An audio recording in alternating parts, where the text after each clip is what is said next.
Hello friends, welcome to Michael's Home Kitchen.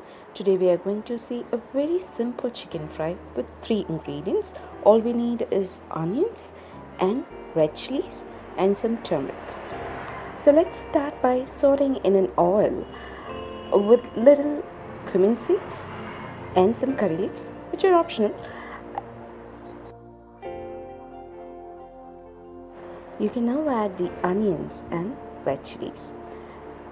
Have some two large onions and three red chilies, but you can very well increase or decrease the counts of the red chilies as per your taste.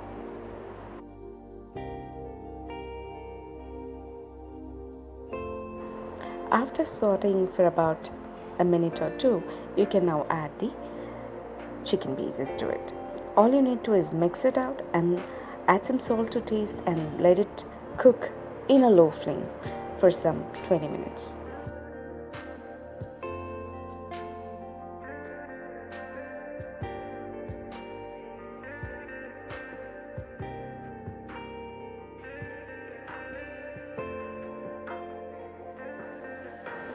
Your quick, simple chicken fry is ready to be served. Thank you.